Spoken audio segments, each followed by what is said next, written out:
Folks, many of you know her as, of course, one of the co-organizers of the Women's March. She also was the co-founder of Until Freedom, has been on the front lines fighting for social justice for, frankly, all her life. Spent years working for the National Action Network. She now is the author of the book, State of Emergency, How We Win in the Country We Built. Forwards by Angela Davis and Cardi B. Tamika Mallory, glad to have you on the show. Good to see you in Baytown last week. Rule of Martin. But what I want to know, I just have one question, is why am I not in the promo at the beginning of your show? I just want to know why. Why are you not in the promo? Which promo? There was a promo that just ran with LaToya Luckett and all these. Oh no. Those are celebrity drops, which means I don't think you've done a drop for the show. I'm also not a celebrity like they are. So no, but we can include you, but you haven't done a drop. Okay, well, I will. See, there you go. There you go right there. See, there you go right there. So I was like, promo? Like, what you talking about, promo? All right, let's get right to it, talking about a state of emergency. I remember you were writing this, you were like, okay, this is hard as hell. You like, this is driving me crazy. Why? Why was it so hard? Well, first of all, it was an aggressive timeline. You know, I started the book a few months after my speech in Minneapolis, which is just 1 year ago during this month. And obviously, since the book is finished and in my hand, all the printing and the editing and the proofreading, that takes time as well. So that means that the timeline that I had was really, really short. And I, remember writing you and saying, yo, this is really hard. Like, it's not easy to also sort of narrow down the information that you want to include. And every time I thought my thoughts were clear, I would have to go back. And then so many times I felt like there needs to be more. And it was actually Dr. Angela Davis, who I called one day and I said, I feel like it's not enough. I'm really suffering with anxiety around the book. And she said all first-time authors and even authors who've written multiple books have the same feeling, but you just have to put down your thoughts and put it in the world and let the world deal with it. And that just sort of freed me from the feeling that I was having. It was a lot. It was very intense. Obviously the work that you're involved in is intense as well. Before we delve into it, I got to ask you this here. And it is something that all activists have to deal with. And it's one of the hardest things when you're not getting sleep, when your diet is all over the place, when you're battling illness, when people are pulling you left and right, getting phone calls from people all around the country to come here and come here. And then you have folks who are constantly attacking and sniping and questioning your integrity, your credibility, and your character. How do you deal with that? Because it's a lot. I mean, there are moments when and I've talked to other folks, folks get down and they sit there going like, damn, I'm sitting here putting all this work in and having to deal with BS for people who look like me.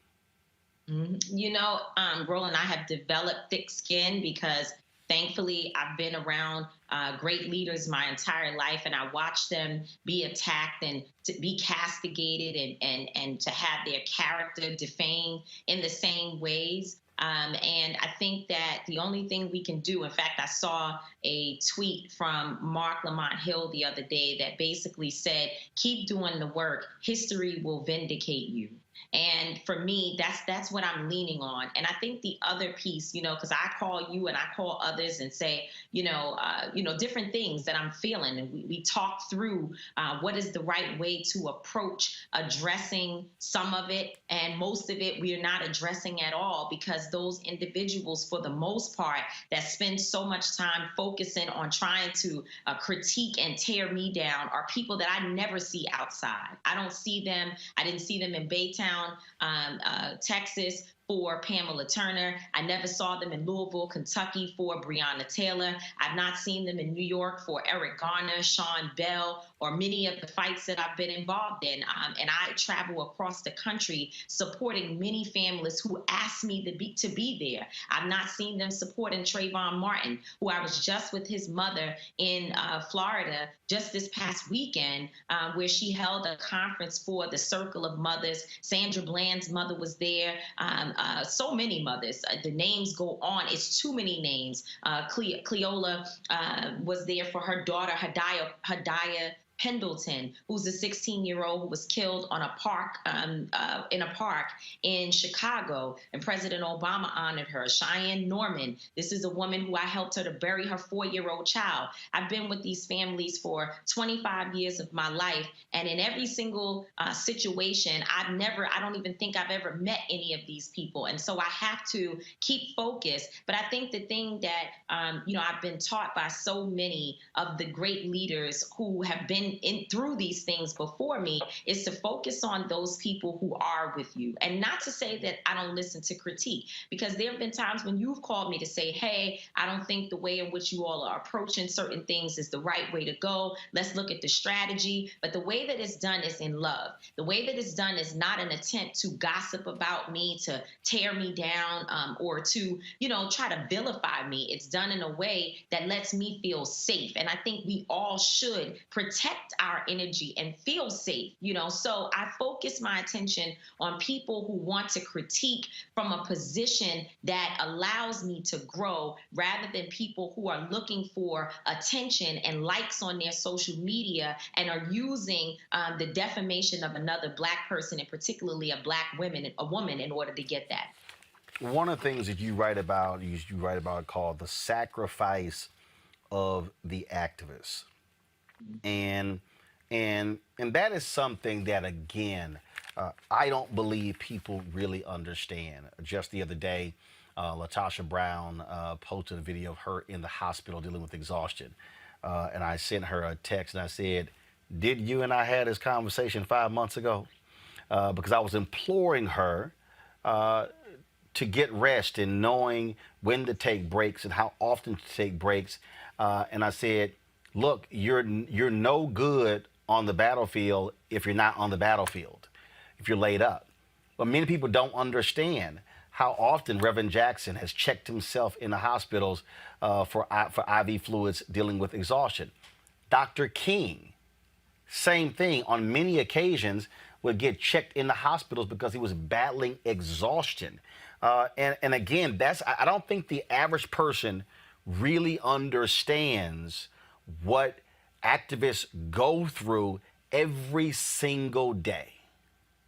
Yeah, no, absolutely. I have been very open recently in talking about how I got addicted to Xanax and other pain pills, attempting to just get some sleep. Because when laying down at night and not sleeping, and it's now 4 a.m., 5 a.m., 6 a.m., 7 a.m., it was certainly a challenge, and something that began to make me depressed. It started to make me have really, really negative thoughts. I wasn't necessarily suicidal, but certainly my addiction was a form of suicide. And and I had to actually go through one drug treatment, but not only did I go to rehab, while I was there, they began to identify that PTSD was a part of what the underlying cause of how I ended up in that situation. And so I feel like your point is so true, that people don't really understand the toll that it takes on you, the days when you can't pay your bills, the times when your children need you and you're not able to be there, or just the guilt of not being there to support your family, but yet you're out there working on behalf of other families. It's a lot. And then, of course, we do have to deal with the critiques of our community, and we do have to show up and continue to prove that we are 10 toes down. You have to, there's so many things. I mean, I think about just in my own life, I have at least 5 different things going on that allows me to, keep income and to make sure that I can live the way that I want to live and not have to change my message or change who I am in order to be able to put food on the table. And so it is a very stressful thing, but I will say that I wouldn't want to be anywhere else in my life. And I do talk about, in state of emergency, my commitment to this fight and the fact that I am prepared to give my life. I don't want to foolishly do it. And we want to make sure that LaTosha Brown gets the type of rest that she deserves, because she and I were out there on the road meeting each other. This is another person who's actually outside. I met her on the road several times over the last year, working in the trenches. And I know the exhaustion that she has. And so I don't want to kill myself from not sleeping and not resting and not taking care of myself. But I certainly am committed enough that I would be willing to give my life in the drop of a dime if it meant that my people would be free. Our people. One of the things that I think also is critically important, and to my panel, I'm going to pull y'all in with some questions in a moment. The people really also, it's hard for people to understand, is that when you are an activist, there are going to be times when you have to make decisions that other people don't quite understand. I think back to 1964, Atlantic City. The Mississippi Freedom Democratic Party. They traveled to Atlantic City, and they were committed in seating a black delegation. And President Lyndon Baines Johnson sent Walter Reuther, head of the labor union, to King and said, look, I need this to end. You tell King, take the compromise. I'm pulling all of your money. And he accepted the compromise. And there were people who attacked him, and he said, I am not going, he said, to lose sight of progress by trying to get everything I absolutely want. He said, we have to build towards it. And there are a lot of people out there, and I remember very vividly, there are people who were attacking you, attacking Ben Crump, when they had the settlement for Breonna Taylor in Louisville. And you spoke on that day. I remember when they had the settlement for the George Floyd family during the trial, and folks, attacked them for it. There are people who have said, politically, whether it's with President Obama, President Biden, and others, and people say, how dare you do that? Not understanding that unless you're in the room and you realize what is truly going on and how far things have gotten and how you have to achieve some progress, it's very easy to stay on the outside and say, no, you don't you get everything we want or get nothing at all. That's real easy when it was one of your family members when you didn't have a family member who was killed. Yeah, I think that there is a balance, right? When we're looking just at what's happening in Washington right now around the George Floyd Justice and Policing Act. And now we hear folks, especially leading Democrats, talking about folding, if you will, or compromising on qualified immunity, something that we see to be at the heart of the bill. That is a moment when we can say, don't compromise, go back in and try, at least try. I think for us, our position in that area is let us see who the real obstacles are to getting progress and to getting what it is that we want. Don't step in the way and become the target of conversation. So that is very, very different. But when you're looking at people, and we're not talking about folks in elected office, we're talking about families, we're talking about attorneys, we're talking about people like in Breonna Taylor's situation who said, well, we will take a settlement, but we also will make sure that there are actual reforms in that settlement. And I know for sure that they've been meeting with the city and with the mayor to make sure that these these other changes within the police department become real. And it's going to take work. It's not going to happen overnight. But they didn't just take the money and not focus on making sure that they help at least in the best way possible to protect the next Breonna Taylor from, falling victim to what we see happening to her. And there were plenty of people who said, and it tells you that they were misinformed, that they would say, well, you can't get a settlement and take settlement money and still get a guilty verdict, that once you take the money before the trial is over, you're never going to get a guilty verdict or get any accountability. Well, we know that that's not true, because we see that in the case of George Floyd, it was $27 million that they received as a settlement, but they still got guilty on all charges in the trial. It's two separate things. And I think all of this speaks to the fact that in some ways, we don't always know. I know that there have been times that I've jumped out and been strong and wrong. And I was strong because I had the right to be passionate, but I was wrong because I didn't understand all of the details of what I was talking about. I'm going to pull in my panelists for some questions, and I'm going to ask you a few more questions. Let me start with Teresa Lundy. Yeah, thanks, Roland. Tamika, it is a pleasure to, congratulations on your book. The last time I saw you in person, you were right here in the city of brotherly love and sisterly affection. And that was I think it was like 2 years ago for a Meek Mill rally. And you spoke on stage, and thousands of Philadelphians wanted to hear you, and they wanted to hear about the cause. So congratulations on the book, and it was an honor to do that. So my question to you is, I think, I bought the book a few days ago, so I can't wait to read it this weekend.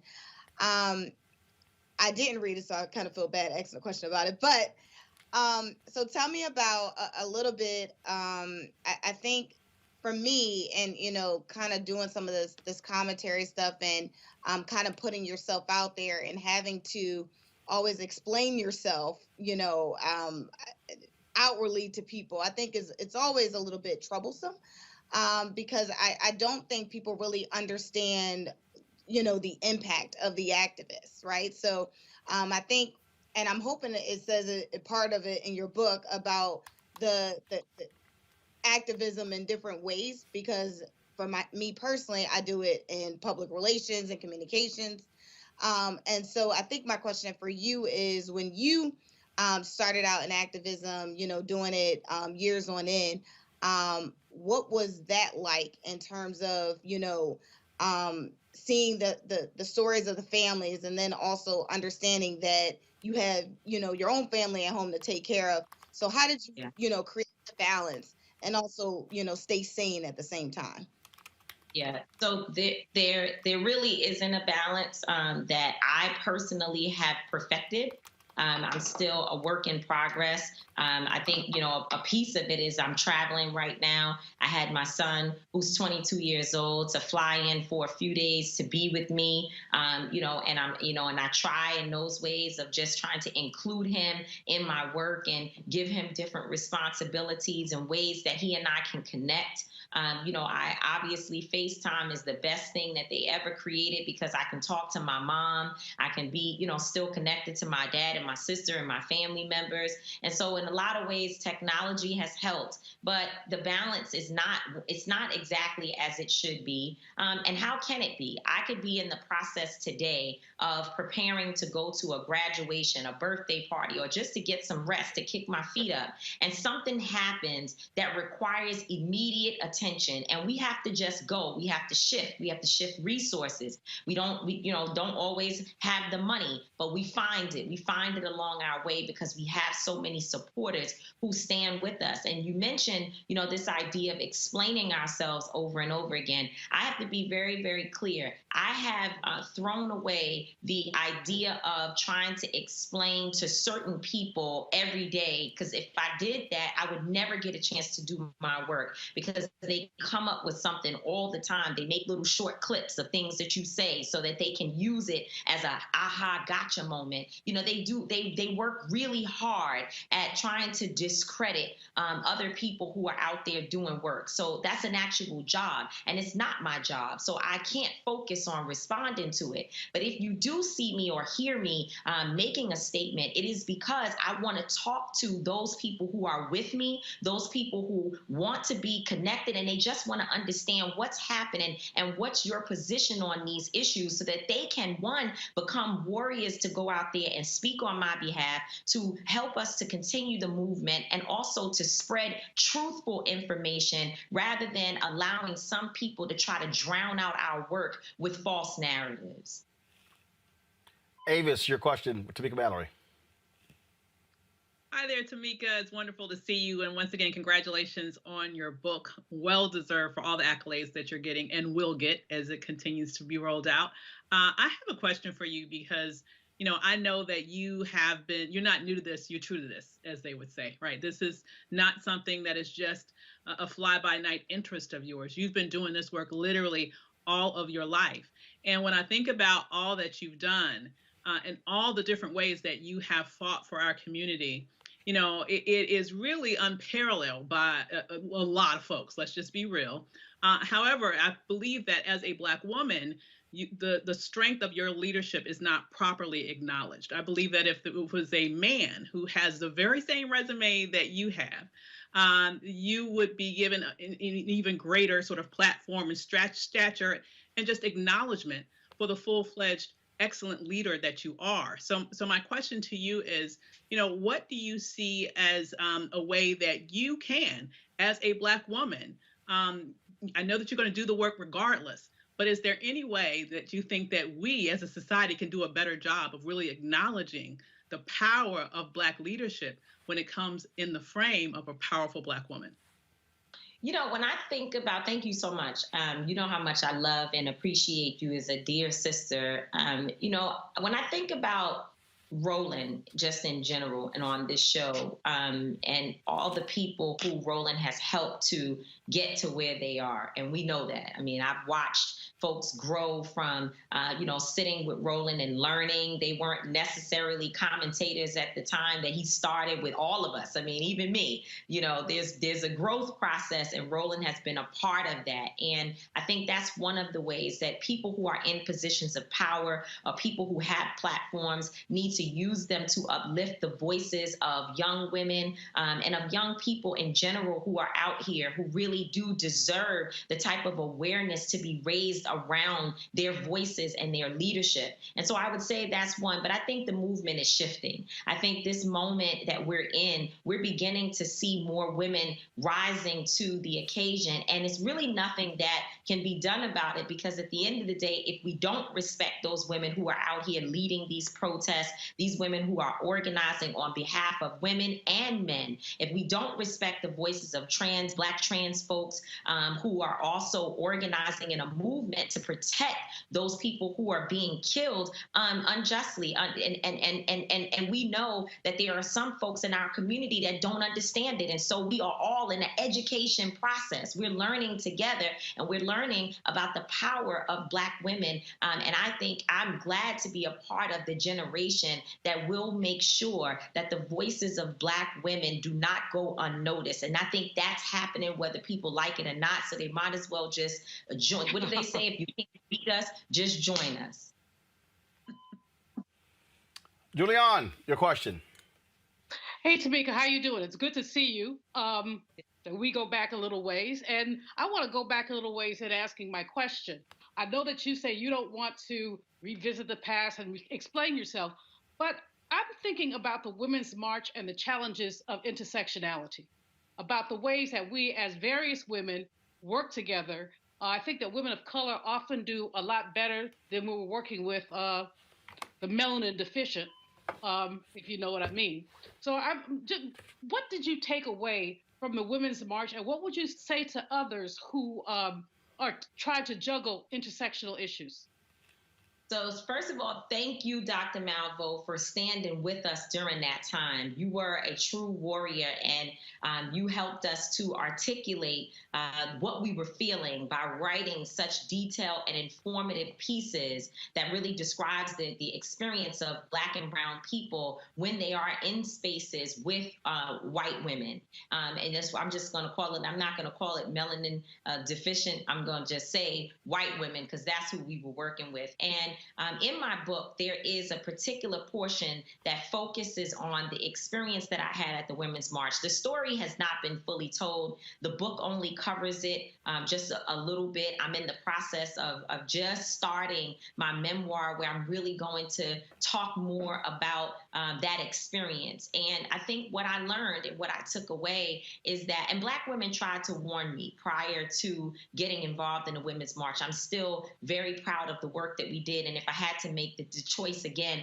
I would go back and do it, because I know how powerful that moment was. And I know that we had a responsibility to stand in the gap of people trying to whitewash the issues around racism, sexism, fascism, and so on in this country. And we certainly were not going to allow a march to happen where the focus was Donald Trump, as if he was the beginning and end of the many years of challenges and oppression, particularly that people of color have faced. And so I'm proud of that work. But I did learn a very, very painful lesson about when Black folks and Black women specifically are in close proximity to white women on a consistent basis, how much harm can be done.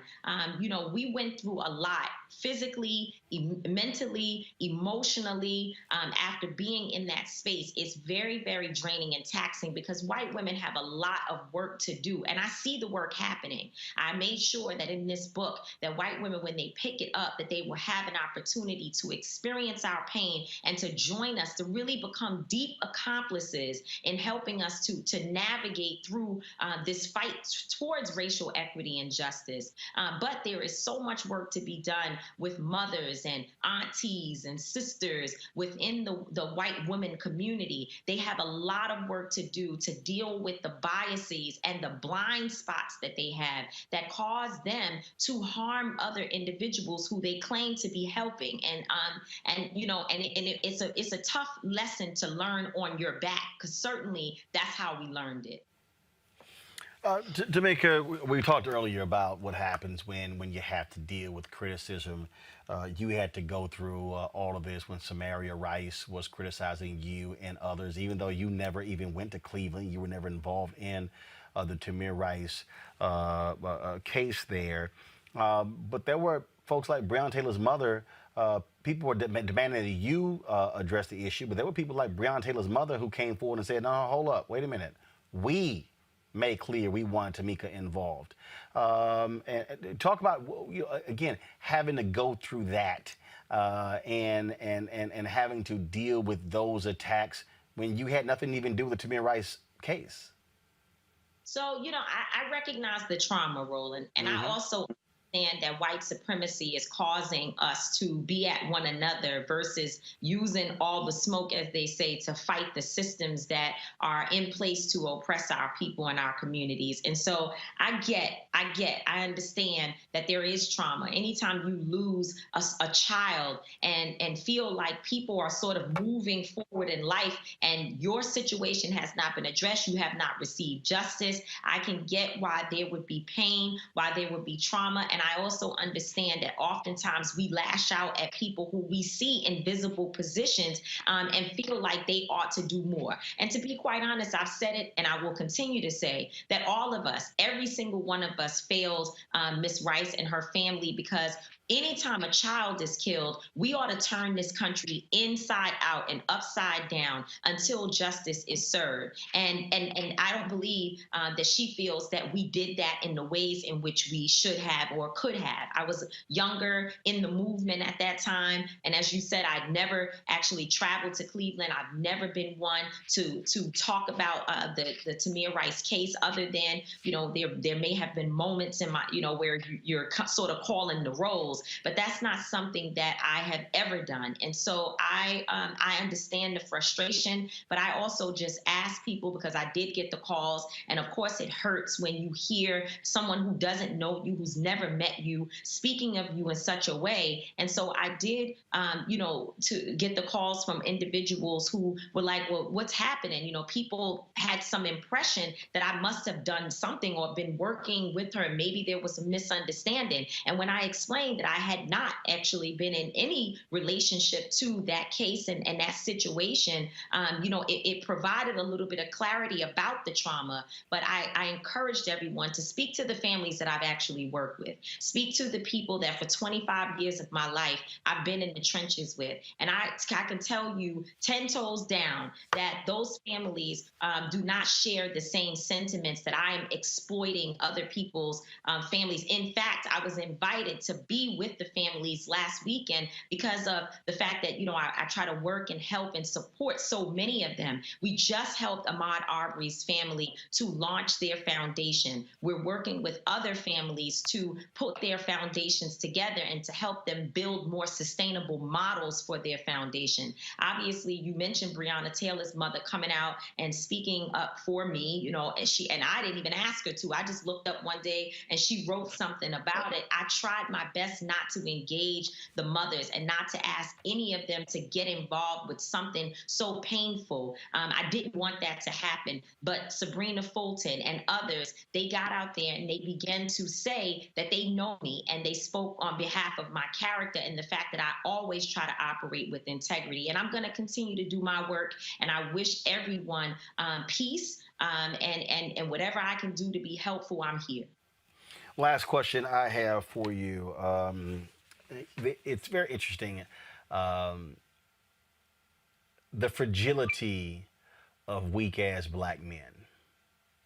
I'm looking at some of these fools in our YouTube chat, whining, complaining, and black women have always gotten credit. And I'm going, y'all clearly have no idea what the hell you're talking about. I had some fool complaining, Tamika said sexism is much more rampant than racism. And I'm going, you probably are a dude because you don't even want to acknowledge that sexism exists. And you have to deal with, and I'll go ahead and say it, you have to deal with the misogyny of other black male leaders who, let's be frank, don't like seeing this many black women in leadership positions. What do you say to that young woman out there who is volunteering, who maybe wants to follow in your footsteps and others, who is not as strong in dealing with that, in dealing with the forces of male entitlement when it comes to leadership?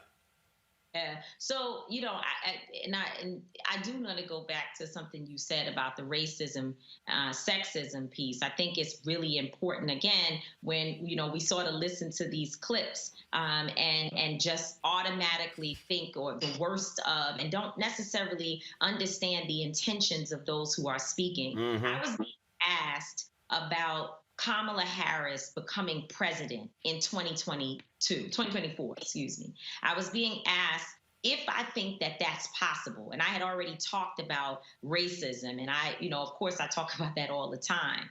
And so when asked whether or not she might be able to become president, what I said was that, number one, the only way she will become president is if her record speaks for her, if she's actually done something to ensure that the Black community respects and honors the work, the actual work, that she has a heavy load on her shoulders that we expect her to live up to.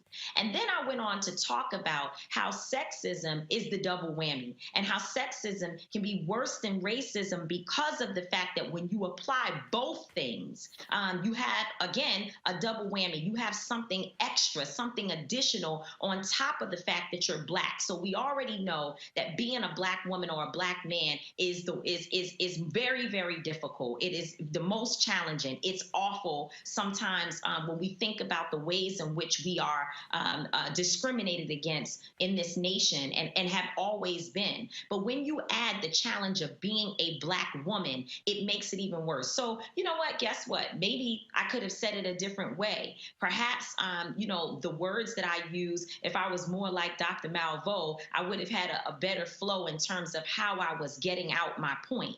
But if you know my heart and you know my work and what I have been doing and all the men that I have stood up for and fought for so many years, the fact that that particular clip is taken so far out of context for what it is that I'm actually relaying is what I'm talking about. People who really are looking for something negative, because everyone else, because I called Mark Thompson, I called a bunch of brothers. I said, I want you to watch this and I want you to tell me what you think. Do I need to respond or not? And the reception that I received, even from some of my toughest critics, I think about my friend Tony Lindsay, who he and we debate all the time about all of these issues. And he was like, I listened to it and I was a little confused. And he said, but I went back and I really listened to what you were saying. And now I'm listening to you talk about it. And I realized the point that you were making about the double whammy, I guess, again, that we experience as Black women. And I do deal with misogyny. I deal with it from other leaders. I deal with it from those who come into my comments and call me out my name. Those who use their platforms to consistently attack and, I don't know if I've lost you. No, you're still here. You're still here. Good. Something popped up on the screen. Those who consistently attack and go after me, they use their pages on a daily basis to talk about me. And I deal with it. And guess what? Actually, I don't deal with it. So the question that you asked about the young girl who's coming up behind me, I would say block and move on. When you see it, block them and move on. You have to keep going.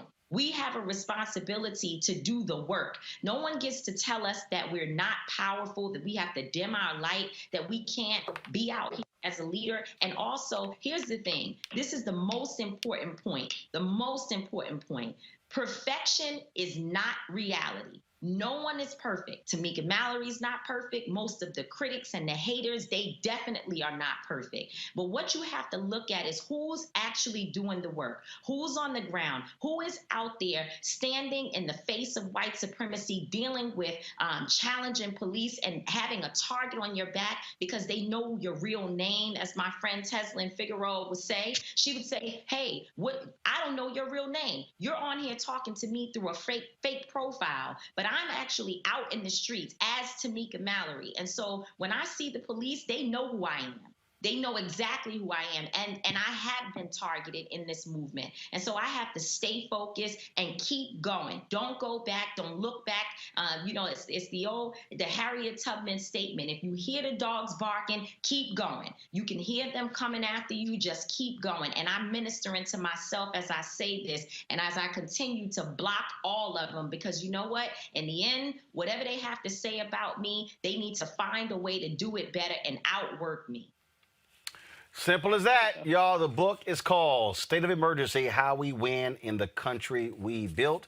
The forward is by Angela Davis and Cardi B. Actually, I got one last one. Tamika, I asked all authors this. What was the wow moment? When you were writing this book, the wow moment that caused you to go, oh my God, it's unbelievable. It could have been something you remembered. It could have been something that came about. Was there a wow moment for you? Let's see. It was so many. I think, first of all, the fact that I was like, that I had all of the chapters outlined was a wow moment, because it's a real job to actually sit down and do the work.